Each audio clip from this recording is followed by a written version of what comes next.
today, my God, that's a crime. That's a mortal sin to give 80 pesos a day to people. How can they survive with 80 pesos? And you are using their services, you're employing them, and you are giving them 80 pesos? Oh my God, that's a mortal sin. That's a crime. Give more. Why? That's Jesus. You're employing Jesus, and you're only giving Jesus 80 pesos. And your income is more. You keep the majority of the income, and you just keep Jesus, your employee 80 pesos. There are still people receiving 80 pesos a day. 100 pesos. These are crimes. Brothers and sisters, if you cannot give to God what belongs to God, you cannot give to people what belongs to people. That's why you are stingy.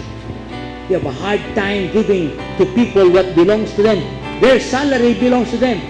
The salary should be good for the whole day's sustenance of the family. That's why, remember Jesus? He was the parable of the employing people. Early in the morning, he employed people to work on the vineyard. Came back at 9 o'clock, there were still people there. He sent them home. He sent them to work in the vineyard. 12 o'clock, there were still people when he came. So he said, go to my vineyard. I'll give you the right wage. And in the afternoon, 4 o'clock, he came. And there are still people there standing, waiting to be employed. I said, go to my vineyard. I'll give you what's due. And they all went to the vineyard. In the evening, in afternoon, 5 o'clock, they were giving salaries to the people, workers. Starting with those who came first. They were given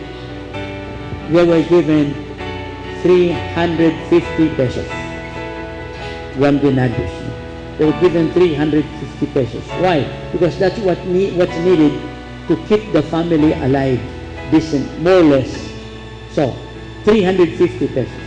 Everybody came and received 350. Even those who came at midday, they received 350. The 4 o'clock people who came at 4 o'clock, they were expecting to receive just maybe 150. But they received also 350 pesos. So those who came first, they worked the whole day, they complained. So this is not fair. How come we are only given 350? These people work only 1 hour, they receive also 350. And what did the master say? What did we agree? Did we not agree for 350 a day? Okay, here is yours. You have gotten yours. Go home. Am I not free to do what I want to do with my money? Are you jealous that I am good? See? So, I also give 350 to these people who work only for 1 hour. Why? Because they need the 350 for the sustenance of the family. That's what the family needs to survive. Brothers and sisters, when we give salary, we just don't count the hours. We should consider the needs of the family. Fair wage, just wage, means giving to an employee what is needed by the employee with regards to his family. Not just he himself, but his family.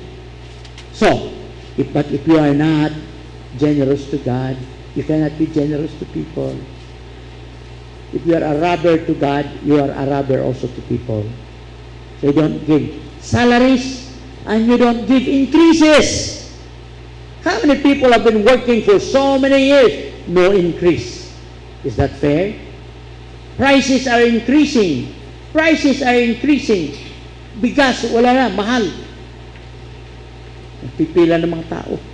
Walang bigas. Expensive. But the salaries are the same. Is that fair? No. So, brothers and sisters, if you are generous to God, you'll be generous to people. So you will give increases in your workers.